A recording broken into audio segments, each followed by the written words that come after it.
Gen.G, that lineage has 2 world championships and 3 finals. This would be their 4th. This would tie the T1 record. That is impressive. Guess what? Clid got Lee Sin again, Freak. I think Gen.G are very happy about that one because they have shown that individual heroics means so much more than theoretical gameplay in this series. A lot of openings here and a lot of opportunity here.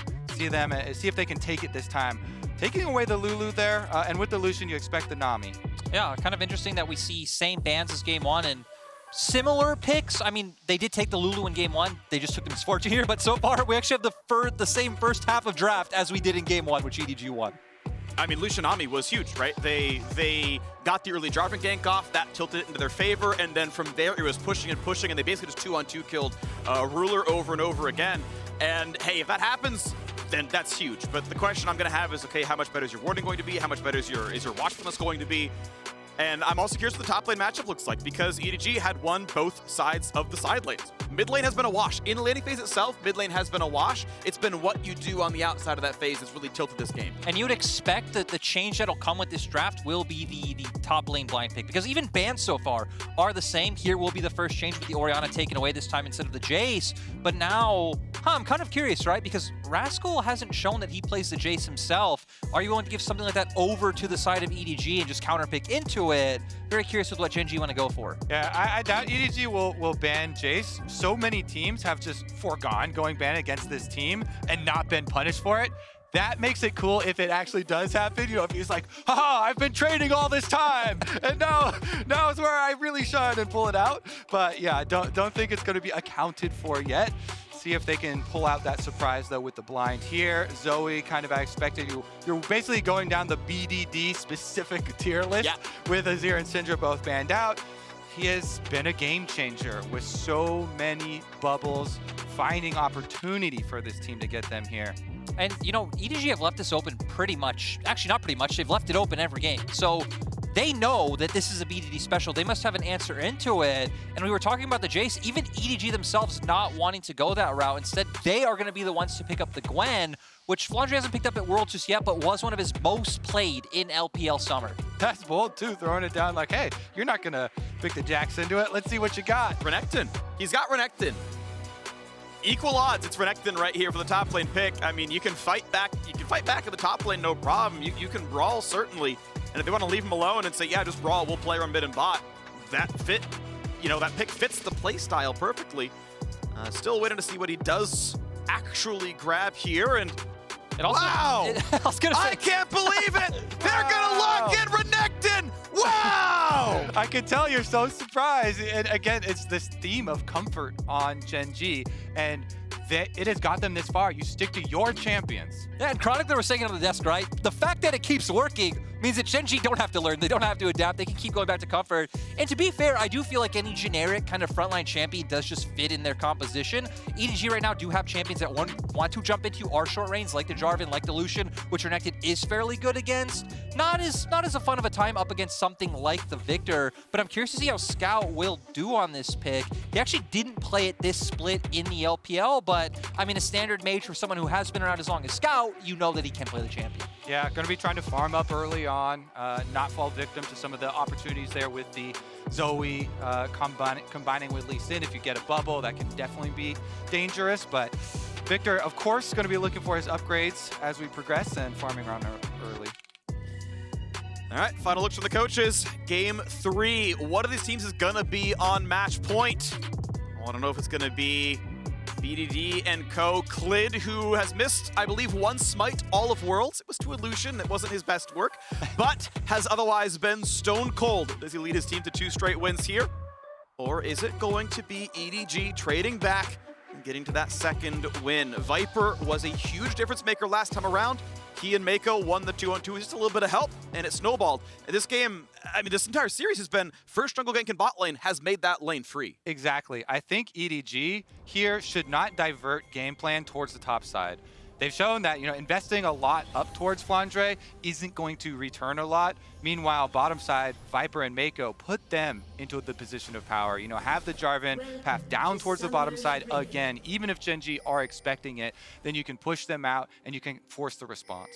Yeah, and I think for EDG's bot lane, VODs are sitting on it a lot on the desk about how when you set them behind, EDG looks so lost. I think a big part of that is that Mako is the shot caller for EDG. EDG do release a lot of videos on their social media platforms, and you can see in-game comms, Mako is one of the biggest voices on the team and really dictating the pace of the game. So if he is set behind, especially with Viper, that voice can be lost. Thing is, your boy Flandre is taking the Ignite on top side with Gwen, so he's got the extra damage for the all-in, and that does attract extra jungle attention. So he's definitely going to look to throw down. The E-start on Gwen is very, very difficult for anybody to fight, even with the nerfs to it. So Rascal backs off, not going to take any early damage there, concedes a try.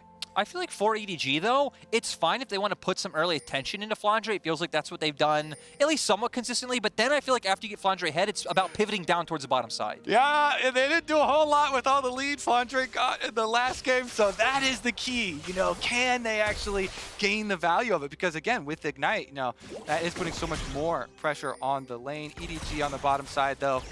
This is where it all happened. All the magic for EDG in game number 1 was off this success. See if they can repeat. Actually gets a 3-hit trade. That's actually pretty well done. So gets the execute off, gets the W to go on 2 targets, and get the autos as they are just fighting desperately for level 2. Definitely EDG getting more minion damage early on. A nice little W bounce there as well. But careful, Mako doesn't have a ton of self-sustain as he chugs through his first potion. And, of course, you know, both junglers starting on top side quadrants, meaning they will end up down here. So these trades are incredibly important. Forcing out a summoner spell early on by yourself in the bottom lane gives you that opportunity. Now, there are wards in the river and by Raptor right now for Gen.G, trying to watch for what they're expecting. The driving gank towards bottom, that's what had the big influence in game number 1. And so they've got wards up, they're looking for it, they get a little ping there. I feel like the scary thing is, right, when all the focus on the bot side, you also have to factor in the mid laners, because Gen.G taking the Zoe, of course, against the Victor, BDD is going to have pretty consistent pressure in this mid lane matchup, and that's what I'm afraid of for EDG, is the mid-jungle duo coming out from Clid and BDD to maintain pressure and consistently hover around bot side. Heck, even Scouts and Mobile, you can set up picks for BDD to pop off, like he's done so many times at Worlds so far. Yeah, he knows this champion like the back of his hand, uses the Proto Belt to get in front of the gravity field there, going for the excessive trade. Very good deep ward here. I always love when top laners do this. When you have the push, ward the Krug so you can get the extra information for your jungler. Process of elimination. I can see bottom Scuttle Crab spawning there, so JJ comes top for the top one. Gonna get a top lane fight right now. Of course, Flandre's Q on cooldown means Rascal can take the entire trade. Not a problem here as they battle back and forth. The first wave was, I believe, a 4 CS lead for Flandre as he got the first crash. At the end of this wave gives you level 4 for just a moment, and it will mostly go into the turret to fight it. A small CS lead, though, for BDD. He's so far winning the mid lane as well. Clid probably was known to be on the bottom side based on that Krug ward. Ultimately, it's still going to be a trade of Scuttle Crabs, and JJ on his way down now to grab his own Krugs. Looks like the Lee Sin left more camps up. He's actually down a camp right now, so faster farming for EDG. So far in the series, JJ, for the most part, has been down in farm. And so kind of cool to see him actually up in this game. Yeah, that's very signature for the way JJ and EDG plays. That JJ does spend a lot more time at least hovering around his lanes and making sure that they are fine. This time around, not going for any shenanigans. He knows his lanes are a lot more about scaling. Even now, I like that he saved his Krugs for last for a time where Clid potentially could have been looking to make a bot side play. You saw even the way BDD was playing his lane, consistently hovering towards the bottom side, which puts a lot of fear in both Viper and Mako about potential roams that can come. But Clid's been very adaptable, like we saw in the last game. This time might punish Flandre. Yeah, Flandre is at least pretty healthy. Here comes the first TP. This is going to be a 3v1. Okay, how many reinforcements do you have? Because it's going to be the follow-through. The stun's going to land, the Q to follow. They've got everybody here, and First Blood comes in. BDD claims 400 gold. And it's all about the setup there. Great punish on the pushing minion wave. You know Flandre's going to want to put it in. He's got this Ignite, the greedier summoner for top side. No flash, teleports back in. They instantly kill him. And when you die after teleporting back to lane on a top laner, especially an Ignite top laner, that is head in hands. Oh no, I have sinned, and it is gonna be pain. And I feel like Gwen, especially when she falls behind, it can be very awkward and very hard to find opportunities to come into game in skirmishes or in team fights. You always find a lot of use coming out from your W. Is a lot of trading in bot lane, Kobe. They're gonna trades with Ignite. Yeah, getting pretty low. 100 health on a Viper. Flash follow, and life brings death. The Guardian shield will still tick down with Ignite. Mako trades one back. Yeah, I was about to go over the teleport advantage and possible usage for Rascal here, but it is a bottom lane party. Starting off by themselves, Life goes in, gets the kill. Meanwhile, Bubble gonna be absorbed by the ranged minion for BDD. But the bot lane is one we thought we were going to focus on, and it has been a big deal in this matchup. Our feature matchup presented by Mercedes-Benz, Viper, and Ruler. I mean, they've been such big parts of both their team's successes, and this year, and for Ruler, the last several, his entire pro career has been on the Gen.G lineage, and you know, a trade of kills here in the bottom lane. Yeah, and we're going to go straight into the replay. Really, I see Gen.G come back, but Viper's still looking for these aggressive trades. Gets the buff up from the Nami. They hit the Q. Bubble does come out, but Life doing so much damage. Viper also took a ton of minion damage for the fact that he did just dash in. I love that Life realizes he can finish this off by flashing in to finish the kill. Mako does get a return. And both kills end up going towards supports, but I think the minion wave in a position where Ruler would have been able to catch it on the way back, so I feel like it was a bit advantageous for the side of Gen.G. The bloodthirsty support gameplay, both of them flashing in for the kills. But again, all the summoners being blown on bottom side draws all of the extra attention. Junglers start to congregate. You're looking at still teleport advantage for Rascal on top side because of the previous play where BDD invested his over to try and punish Flandre. It's about, can Rascal utilize his to get an advantage for Gen.G in comparison to Scout, who you know, kind of trades it there in the advantage as BDD used his to go for the gank in the first place.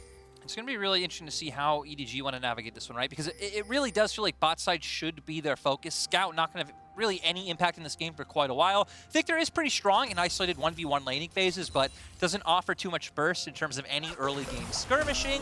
So for Gen.G, I still feel like they're pretty favored to at least try and recreate the blueprint that they had from last game. It feels like EDG looked at this series as, okay, we know Gen.G have the slower mid game. They've opted into scaling every game so far, but Gen.G are saying, hey, we don't only need to do that. We can just snowball early and look to out-skirmish you and end the game before you can do anything. Yeah, Gen.G very happy that it's going so much better this time around with the bottom lane specifically, with Ruler not being 0-3 already at this point with all the all-ins, and then having the actual answer there. Still is going to be another look at Clid, who just finishes up his red buff and is going to be able to recall now to transition over.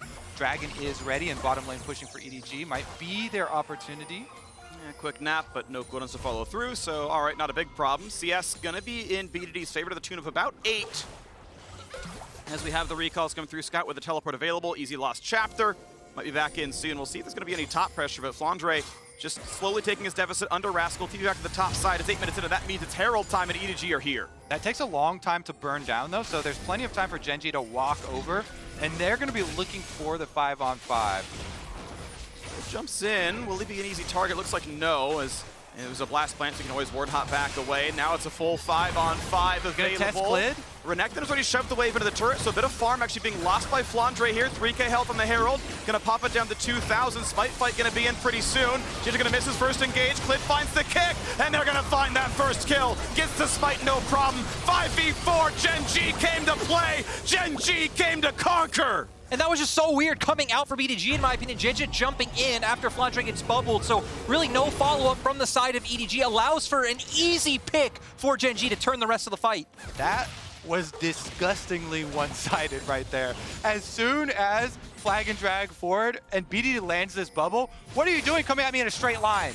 Go to sleep. They assassinate him immediately, and Clid is able to shrug it off. Yeah, I've got Smite. Jungler's already been 100%ed, so look at this attempt. JJ's trying to hide himself maybe by the Rip out there, but he goes in, EQ, immediate answer from Clid, kicks him over to BDD.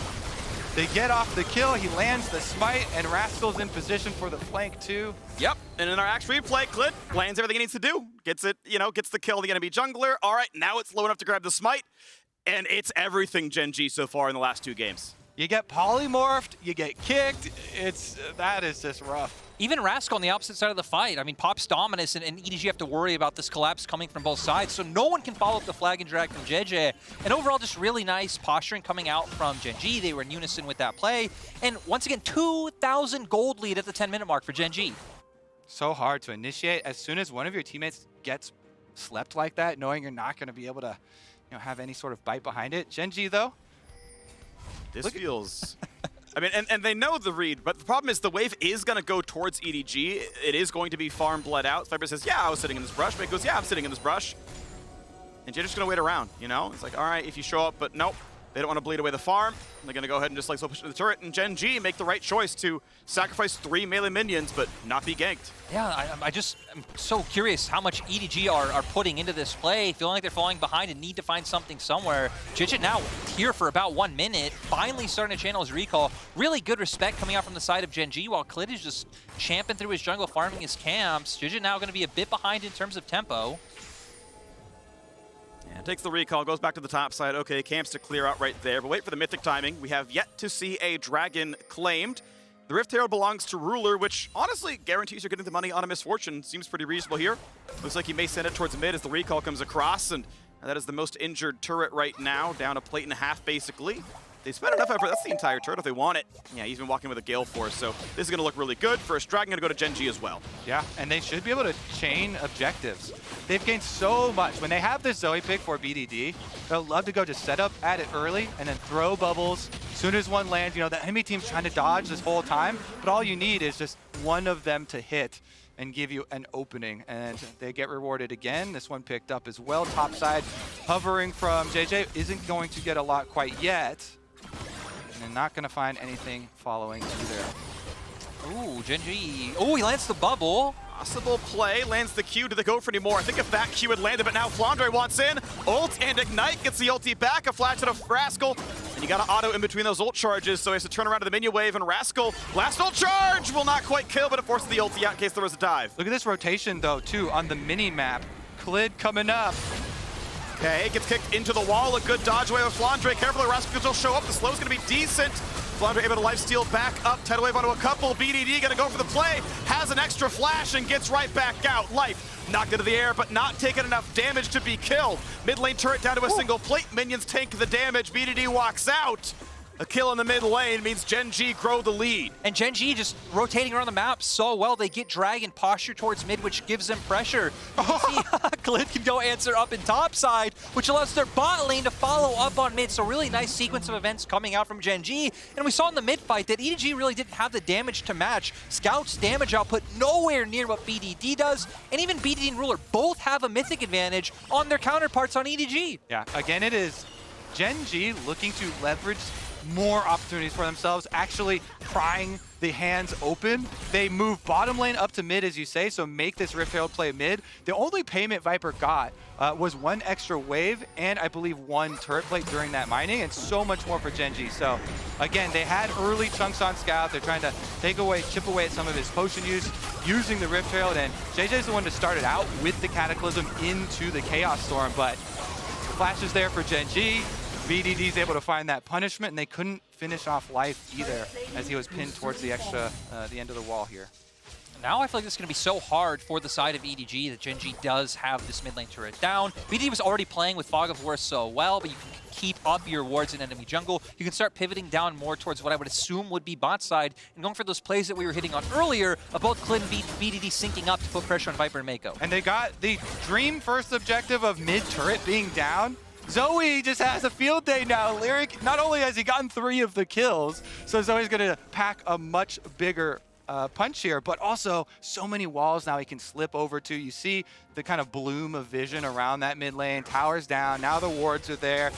And those bubbles, he has just been so accurate with them. And now a big thing to look out for, too, is if Gen.G will look for an opportunity to potentially punish Scout's flash, because you can see on the minimap, Scout is so afraid of walking up. He's an immobile mage. You have CC and Burst on the opposite side from the mid-jungle 2v2. You have Push coming out in bot and top as well, as EDG, I mean, just trying to find anything they can. Yeah, the buff came in from Nami a little bit too late, didn't find the slows. Could have been maybe a bit more in a Klid, maybe could have been a follow-through as a result, but not going to be much. Just the 4,000 gold difference remains. Dragon's count still only at 1. Has to burn the flash, but they might find the rest, and they do! Klid lands the skill shot. Jijit gets a knock-up, but he's going to be rooted in place. Thank you, Everfrost. Reinforcements have come, though. BDD going to fall. Tidal Wave not going to get any more targets, but Viper's on the board. That's a bounty to Viper, too. Money in good hands. Remember how many back-and-forth opportunities were in the previous series. This one now is at least some money back in one of the carries that they need. Yeah, the big problem, though, is as we see on the screen, right, that Ruler's winning out on the opposite side because Viper and Mako need to go try and save Scout in the mid lane. We just hit on Scout's flash, which now Scout really cannot walk aggressively forward, or Gen.G can recreate that play. Clid even still has his flash to look for any sort of playmaking that needs to happen. So we are going to go straight into the replay. And, I mean, Scout trying to get the wave, just really nice bubble from BDD, even using the terrain from the broken tower. Q connects, he goes down. And you see the minimap, both Viper and Mako are on their way forward. Gen.G still thinking they could go for this, but they buy time for Viper. Tidal wave not even needed. And like you said, Kobe, such a critical shutdown to go in the pockets of EDG's main carry. Yeah, they've got to have hope, EDG, and that's one thing that will spark some of it as far as the comeback potential for them. But Gen.G will just continue to leverage their advantage over here on the top side. They don't rotate BDD over. He's going to bottom side to pick up the extra minion waves because they've got everything wrapped up there. And can he make another individual play? Yes, he hits it. Drowsy. He's going to get hit down to half HP. Ulti comes back for the trade. Decent damage out of Scout. BDD will not find the second shot. Health bar lead still goes to BDD off the flank, off of the nice Fog of War play, and top lane outer drops as well. Gold lead, pretty nice looking, 4,500, but EDG have overpowered the bottom side, and they are going to equalize the Dragon score. Herald charge is only going to get damage on the turret. They're teleporting. That's power. It's a late teleport. The Dragon's already gone, but they're doing it. Flynder doesn't have TP. BDD not going to be an easy target just yet. Viper going to cleanse away, and now looking for that fight onto Rascal. Tidal wave to buy some time. Push Ruler out. Rascal still the target, but not going to go down. And Clid is here for the flank, here for the kick. Is he going to get the target that he wants? The flash stun, the double knockup from Lulu, and they're going to slaughter everybody. 2 for nothing, 2 for 1. They do trade back on a Clid, and EDG forced to run. It doesn't matter that the TP came out late. Gen.G knowing that they can take this fight, they can just traverse through the enemy jungle to cut off bot side because there is no turret there stopping them. And right now, Gen.G just feel unbeatable. 5K gold lead at 17 minutes. Gen.G are completely running away with this. They only go positive 1 kill on the play. Ah, there it is. The answer teleport comes out, so there's no objective in response. And the no extra gold here for Flandre. Is going to have to run his way right back down the lane. Not going to get chased down, even though he doesn't have any escape summoner spells. Definitely going to be progressing the game forward, and the Dragon being picked up, maybe that delays some of the progression there towards ult, but here it is trying to really make use of the teleport discrepancy. They've got the extra person down here, so they're committing to that play. Flash forward, the target selection good onto Viper getting the stun.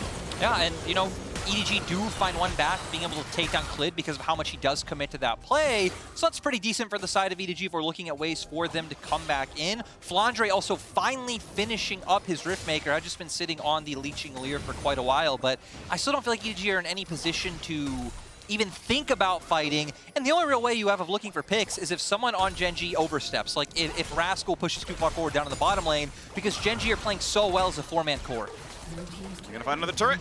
4-0 in that score line. Barely any neutral objectives have gone EDG's way. The one they got was a Dragon, and that turned into an extra death on their side as Gen.G collapsed. So yes, the lead is still growing. It's getting better and better. 6,000 nearly the lead. I'm just marveling at how BDD has ascended during this tournament.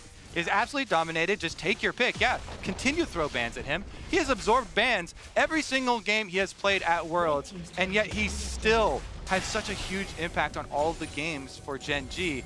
This one, especially on the Zoe, one of his favorites, doing it yet again and leading the charge here.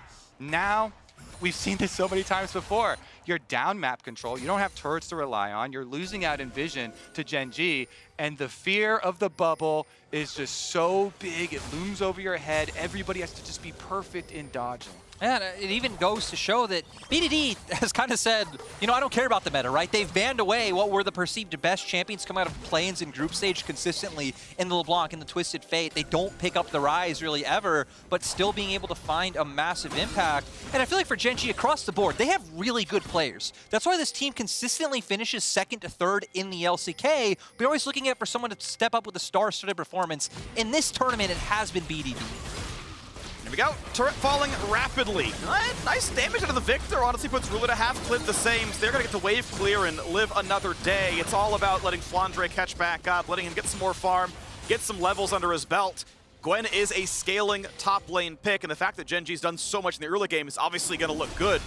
If you can get Flandre the rest of the way there, though, that could be maybe a turning point as they wait for that to happen. A farm lead in bot lane looks kind of nice. They're both at 2 items down there. A red to be handed over. But Gen.G, of course, still with complete control. I feel like the thing I'm afraid of for EDG is that EDG aren't really used to being in the position of playing from this far down. This is a problem a lot of teams like EDG, FPX, RNG have because they're so dominant in the LPL. They always have like 2 to 5K gold leads at the 15-minute mark. It is why typically when these teams lose, they lose very hard and they lose very fast because they haven't had to practice those comeback mechanisms to get yourself back into the game. I really like Gen.G's read so far of just pivoting to these more early game-oriented picks, especially in mid-jungle to take the series. Yeah, I was kind of scratching my head at EDG giving up early priority in both solo lanes. You just feel like you lose so many chances, especially towards the early stages. And Gen.G, Clid, BDD have been very happy to take advantage. A nice attempt there. Dash, Gale Force, get the Nami buff. Nah, sorry, bud. Life's nearby. Pops the Shirelias, out you go. They're going to be just fine to walk away, and there's no aggressive play yet for Viper. Jeja, obviously, the primary engage, if they're going to have one. A level deficit for Flandrip. You can see Rascal, generally speaking, going to take the bottom side of that trade. And we're not even at 2 full items just yet. Flandre going very much more for an aggressive option in the Cosmic Drive, not the Zonias, just as much stats as possible. Yeah, just going to go for that, wanting to look for these teamfight opportunities rather than just the solo 1v1s. And now with Dragon coming up, I would expect EDG don't want to opt into those teamfight opportunities just yet. You can see Scout still pushing him top, even though he has TP. This should just be a Gen.G Dragon. Yeah, I actually love the Cosmic Drive 2-item power spike on the Gwen. Affords you so much chase, just being able to spam out your abilities, but BDD heads on over past some of the vision, and look at this, Gen.G are taking over as the split push from Scout from EDG answers on top side. Okay, but BDD without the jump right now is going to find a polymorph, going to find a bit of damage. Flounder able to jump away, has decent health, keeps the wave alive. BDD won't find any more poke, but 2 at half health. Thank you, Ruler's ultimate. Means the turret's going to fall and Gen.G keep pushing forward. A turret on the other side, though. It is an equal amount of farm gained and lost, equal number of turrets gained and lost. Scout playing in the side lanes, catching up on the Victor. Getting the 2 items would be a very big deal on such a carry. Yeah, and that's exactly what EDG are waiting for. EDG are just kind of looking to turtle right now, have defensive vision lines, give up what they are okay to give up, stall at the game, which is why we saw Flandre committing down in the bot side for that ultimate. I think they realized the turret was probably still going to go down. They weren't looking to win the fight. It is just buy more time and then hopefully live to fight a day, whether it's at a Baron or at a Dragon Soul in 10 or so minutes. Yeah, hoping that they can play a mistake-free fight at a later objective. That is the goal. Try and scale, continue on, getting your AP threats some more money there. They're lagging behind Freak. Sure. But eventually, they're hoping they can catch up. Well, I remember saying the gold lead was 6,000. It's 4 and change. The turret score was 4-0. It's now 5-3. I'm not saying EDG are fully making the comeback, but they have gotten closer than the worst point in this game, and their picks do scale well. 3 full items now on Viper's Lucian. Rapid Fire Cannon is done. That's quite relevant. And keep in mind, for the beginning of this game, it was rough. Mako's lane was so difficult. It was 15 minutes he transformed his Sightstone over. That's when Frostbane came online. It was late. So Vision was rough for a while for this squad. I'm hoping they can hold on in the mid-game. We're still 9 full minutes away from Dragon Soul, 32 and change, almost 33. Yeah, that's going to be a while, so if EDG can hold on, they will scale up. And for now, right, again, they're still fine doing that. For Gen.G, the other team that has to be more proactive, I think playing around your top side with your Zoe to look for picks, but EDG in response, no. It's only about looking for cross maps. Still Rascal doing a good job of warding up. The point is Gen.G need to be the ones to keep pushing the tempo, keep looking for picks with the Sleepy Trouble Bubble, because even later on the game, that's going to be the champion they can rely on to outrange champions like Victor, potentially find a pick and set up for your composition to win out. Exactly. I want to say think about it very, very aggressive with their vision. They're taking over Blue Quadrant right now, setting up these super deep wards that allow for those bubbles. Yeah, BDD, we've seen him do it in Fog of War, but set him up with some vision too, give him a little help so he can find his targets. And the side lane lead is still half a level. Rascal versus Flandre, it's about to be 15 apiece, but right now it is a deficit. Gentlemen, the night is dark and full of terrors for EDG here. Great vision toggle by the observers. When you know that BDD is walking around there through the Fog of War, just waiting. Oh, wow. BDD gonna be chased down. 100 health left. Viper nearly assassinates. I love that play. The willingness to go forward and look for the big damage. Exactly. Those are the types of plays you need to look for. When Gen.G are aggressively looking for these picks, punishing where you can. Viper instantly recognizing the moment to go for that calling. It was extremely close. You don't get anything off of it, but The objective for EDG is, as we've been saying for the past 10 minutes, it's time. That is the objective that EDG are playing for, just continuing to buy out. It doesn't even matter that Lights pretty much went out in their blue quadrant jungle because they do have wards on Baron, and as long as Gen.G aren't doing Baron, EDG are completely fine to just chill out. So I'm curious if Gen.G will look for a more aggressive route of like opting into bait out of Baron. Yep, then you look at rotating your Scryer's Bloom Trinket cooldowns. Right now, they're both on cooldown from both Scout and Viper, so it requires EDG extra attention walking up through the dangerous openings. All right, well, a drowsy Jarvan, but not going to be the target. 7,000 health in the Baron. TP's coming in. This could be the fight. Level 15 on both top laners, so the half-level lead is right now going to be equalized, and we wait for the next big play. Pinging on the way to the top lane. Gen.G going for an inhibitor turret. Yeah, Gen.G doing a nice job. Looks like it's going to be a little bit of a trade that Gen.G should win out. They don't have much of a wave, though. But EDG are answering so slow. Yeah, they can face check here, you know, or Gen.G can just tank the turret with their Renekton, usher up the minions. They get the inhibitor trade, and it's going to be... You have to recall soon. You could lose Nexus turrets. They're just trying to get some money. EDG are saying, all right, we can't actually fight you. We're just going to take some money and hope that they can actually farm the top wave. That is the one that is closer to Baron, so it is less of a risk than the one on bottom side. And EDG are just committing to this farm from it late strategy. The test is, can you get through the next few minutes while it respawns? The supers will be feeding you on that side, but vision is imperative. Rascal gonna try to mark, right? He's the one in the way. 8,000 health in the Baron, still going down. Vision is gonna be in the pit though. The controller not far enough up to force it out. Life goes down! Viper refuses to play defensively, and this time he is rewarded. VODs pushed a bit low. Will it be a smite fight as EDG are staying in the pit for now? Clid has landed practically every single smite this championship, and be careful, Jarvan. Drop down, 5k health. Baron resetting, Rascal forced back. Scout's on the chase, down to 1k health. Ruler not gonna open up just yet, but Scout is going for more. Gonna find the slow, gonna find the assassination. EDG 2 for 0 from a gold deficit, have closed it down to half. Bullet time able to close out the wave, but they still get the turret. EDG with signs of life. We're scaling, boys. That's the EDG motto, and Viper is not taking any of it. Absolute masterclass there, turns it around. What an aggressive posture for the position on Baron. Annihilates life, gives him the opening lyric. Yeah, and I think on the opposite side is Gen.G potentially going to look to contest. Scout does have teleport, though. So be careful. This one around, it's going to be Flounder able to claim it. Clid did not smite. JJ went a little bit early, and Flounder got the last hit. So, Dragon score is tied, but once again, you know Baron is on the table. Scout has TP, no one else on his team does. Also, no cooldowns there for the Scryers for EDG, so they've got the existing control wards there, should buy them enough time. Again, the super minions, look at that top lane. They're letting them kill off their own minions to continue to funnel into these scaling AP solo laners that they picked. And again, Ruler dropped to 2/3, gets the shields, able to stay alive. Gale Forces, I believe, traded. Clid gets rid of vision. And going back to the point Kobe just made, right? EDG are going to actually kind of be happy that that top lane inhibitor is down because you're not going to put yourself in harm's way to be able to get gold on the map. And I also think we're starting to see that Gen.G feels very pressured, right? Because we're talking about these aggressive picks that they need to make, so they feel like, hey, we need to bait a Baron because EDG aren't coming out of their base. The problem for Gen.G is you don't really have turn potential. You don't have like a Leona or a Nautilus to when they walk in to engage on them. So that's why we saw in the first Baron bait, Rascal having to go behind blue buff wall and trying to flank them out. But when they don't have that flank, Gen.G actually aren't in a position to win out those fights.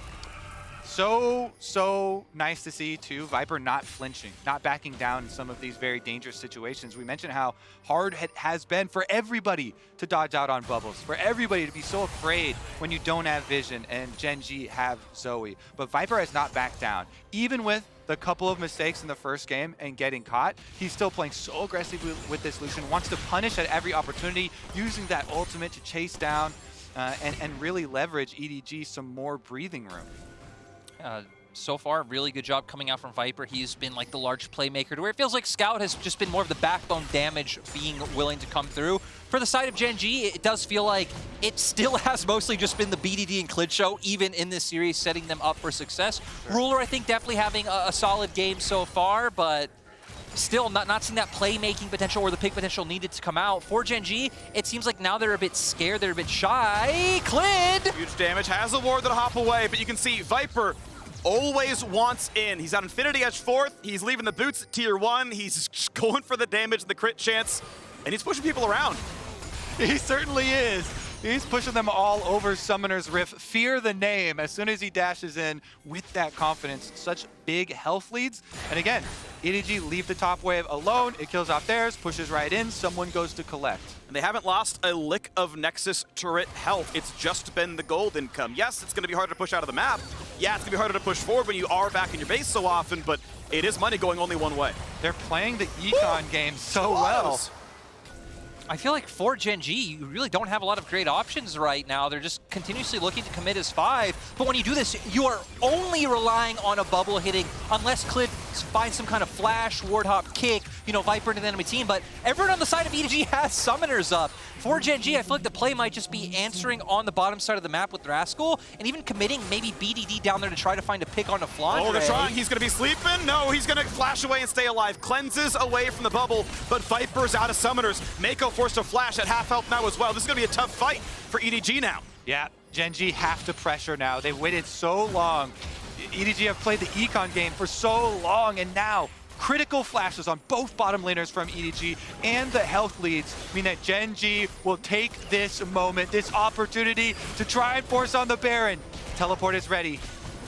There's the ward. They spot what's going on. What's this play going to look like? 10,000 on the Baron. Scout wants the poke. Can't find it just yet. Viper is out of summoners. He's got no Gale Force. Oh, BDD's behind. Just his dash to live. BDD not going to land the first bubble. That's going to be a cooldown for a while. Flandre jumps into the pit. He can always E back out, but he keeps the Baron aggroed. There's the jump on out. 6,000 health now. Ruler still waiting to go. Sleep on a Mako. Gonna be blocked by Gen.G. No Q to land. 5K on the Baron.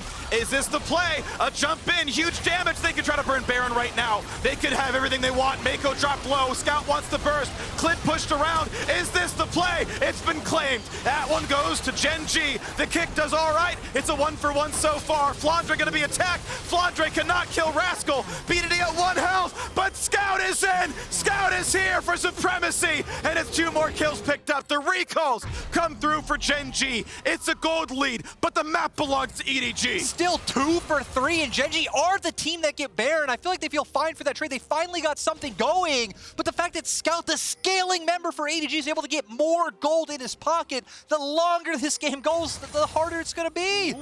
Is this an attempt at a trap for Rascal to find Scout? Could always TP in. This is big damage. A flash force. Viper cannot chase, but that should mean Dragon comes through. You know there's a smite enemy team, but you also know that you are cleanly 3v2 here. Yeah, even Scout now going to be able to return to the fight, has his ultimate available if Gen.G decide to opt in. I feel like EDG should be able to get this unless Clid can find something. Mako could get one shot if Clid had his ulti, but it's not up right now. Rascal can come through. Life and Ruler are alive. They're going to be here, so it's a 3-on-3. This is going to be tough for EDG to win. Sticking around, but Life is here. Gen.G now as well. Can they force out Clid? He's jumped backwards. Should be smiteable soon, then it will go over. Dragon, Soul Point, all 5 in the river. EDG, 5 minutes away from a win condition. They're gonna pop the Shurelias just to try and check for any stragglers, but they're out. And EDG, they pull that fight back despite how much work BDD did in the opening. You know, he annihilated the backline He there. hit so many bubbles. He hit so many bubbles. He took out JJ to 10%. Thought it was going to be just all she wrote after the jungler so heavily chunking out on the support as well. And yet, the carries there for EDG pull back the fight. They still get something. They get the Dragon Soul Point for themselves. And still can play the econ game. Here, look at all this damage from BD. It's actually insane. On the jungler too, a priority target. Then on Mako, they're so low. Flandre goes in, they force on the Baron, though Scout on the outside is coming around and JJ flashes in, he attempts his smite. It is a little bit early, the Misfortune does get it and then goes in for the knockup, but you don't get to see the cleanup because right back here with the Baron, what can Gen.G get out of it? We're going to keep our eyes on Misfortune and on Zoe. Again, Zoe having so many angles she can play with in corridors like this. Not gonna find Gen.G just yet, but there's gonna be a turret down to the bottom lane. Flandre in for a bunch of damage, drops Rascal well below half. And BDD, you poked, and you got poked back. You were flashed down and jumped to the opposing team. A recall out from Rascal, but that is just a clean pick for EDG. Yeah, mistake coming out from BDD. I mean, he has done so much heavy lifting at this Worlds. I feel like he's allowed a few mistakes, but in these crucial moments, it's giving EDG life back in the game. Now, not even 2,000 gold down to Gen.G, when earlier on, Freak, you were hitting on that it was about 6K. Yep. I do feel like this whole sequence of events started off with an EDG mistake of like the face check from Viper. Gen.G then played around the mistakes well, but I feel like we're at a point now where the damage coming out from Flandre and Scout is just so massive. The second ult I've seen from Rula to completely wave clear, and it's useful. It definitely buys them time, but EDG have control right now. Yeah, that wave actually syncs up with the timer from BDD. Now with only 10 seconds, he'll be back up. The hope for defending there arrives for Gen.G, and now it's still going to be EDG at your gates, trying to mine away all the extra gold here through top side of the map. But you've got everybody back on the map for Gen.G. You've bought your time. Just don't face check. Take a look at the game state. Under 2,000 gold difference. It reminds me a bit of game one where Gen.G, you know, they got the Barons, and this time around it's a Red Bull Baron power play that went about equal in gold. You got the Baron gold itself, and kills were traded, turrets were traded, and we're kind of where we left off. In this series, we have cautioned against, the super strong scaling late game team and these advantages, and yet it has really been determined by those heroic plays on the world stage when there's so much pressure on you here in semifinals now. Gen.G are definitely going to need another big one. I think especially when we're talking about the state of the game, right? Looking at how some of the CS advantages have flipped from early on to where EDG have done such a good job of funneling this gold. You'll get Viper now especially up of almost 70 CS. Even in mid lane for Scout, up about 40 CS. Only in top lane is where they are really down. But we've seen many times Rascal cannot go toe-to-toe with Flandre. Here we go. Baron in 130, Dragon Soul in about the same amount. EDG able to fight for their side of the map, trying to funnel gold as best they can. Void Staff is pretty soon for BDD. Death Cap not too far away for Scout. QSS also in for Viper, so while Cleanse is down, he has another way out from the bubbles. Level 16, he's been fed heavily, about to reach 400 CS. He's going to Flame Horizon the opposing mid laner, which is not how it's normally used, but he's still 66 above Ruler. It has been about the Lucian. Viper has almost been EDG's primary engage. Yeah, he has, earning, health leads, allowing them to set up on these objectives so quickly. A lot of big chunks from him. Despite that, though, Gen.G still with the overall gold lead and a lot of punch packed behind any of these bubbles. Of course, they're looking to play off of any sort of pick that they can get. The problem is that EDG have done so well playing the econ game that they've actually stabilized and been able to retake control of their own jungle and actually have the time now to set up. 50 seconds left on the arrival of the Soul Dragon for them. I think this also goes to show what can happen when the team with the advantage isn't stacking up Drakes too early. That EDG were allowed to just, sit in their base, farm what camps they needed. They weren't really any under threat of like an early Elder Drake coming out that they would need to be pulled out of their base to fight for. Gen.G getting in the position where they've continuously had to try and pull them into the Baron pit. For the most part, it hasn't worked. It did work once. We're going to see if they are able to find it again because Gen.G's composition really has no DPS. It's all about the burst coming out from the Zoe from the Misfortune. Getting the Rascal, forcing the Shirelias down. Every other major cooldown, though, still available for use as EDG looks for the poke, not going to find it. Baron has spawned. Dragon's up in 5 seconds. EDG completely on the bottom side of the map. As long as they don't get cross-mapped, this is going to be Dragon Soul. Oh, and Rascal. Yeah, okay, he's got a Guardian Angel, but that is life's ultimate down. That's 1,000 health left on the Renekton. Flandre is hitting the Cloud Drake. Dragon Soul is going to be claimed. The surge of movement speed going to be valuable. Life poke down to 1K. Scout run around, a lot of move speed. And Rascal's got a flank play. Rascal's got his ulti popped. Rascal's gonna go in for this one. Bullets on the Scout, and then delete 2. Rascal's huge. Viper trying to kite away. He will stay alive. GA popped, but EDG have to run for their lives. Flandre the attack. Flandre the target, and Flandre to die. Gen.G may lose the soul, but they win the fight. Yeah, when you don't have a gate, you need to find those flanks. Rascal doing such a good job to set up the key damage from Ruler to take down Scout, who's been the key member for EDG in these fights. Again, the individual heroics from Gen.G. Got the wave. That's the big thing. He dunked, that deals AoE, he EQs out, and he's running at Mach 3. Thank you, Cloud Soul, but here's the new wave. This one will mean a turret, and they gotta buy 30 seconds. 20 for Scout, 10 for Mako, 30 for Flandre. Yeah, they got the wave, but there's another one right behind it, and Gen.G are gonna usher this one into the Nexus turrets. Viper ult on, gets away from the bubble. They gotta fight for this wave. Gen.G is gonna do his very best to knock it up, but he should be dying for this one. Can they fight for the rest, though? Health was getting a little bit low. Tidal wave to clear out the wave as best it can. He's drowsy. He will be dropping the kick back. Viper barely lives. One turret down. Second one gone as well, but Scout is here. Is it going to be enough? Will they get the Nexus? Viper's in for 2, but Ruler to knock down the Nexus. Gen.G 2-1. And Gen.G were not favored coming into today's series, now sitting on match point, finding the early game leads, but it was all about that one pivotal flank coming out from Rascal to bring it back. This is truly shaking up to be the year of the LCK.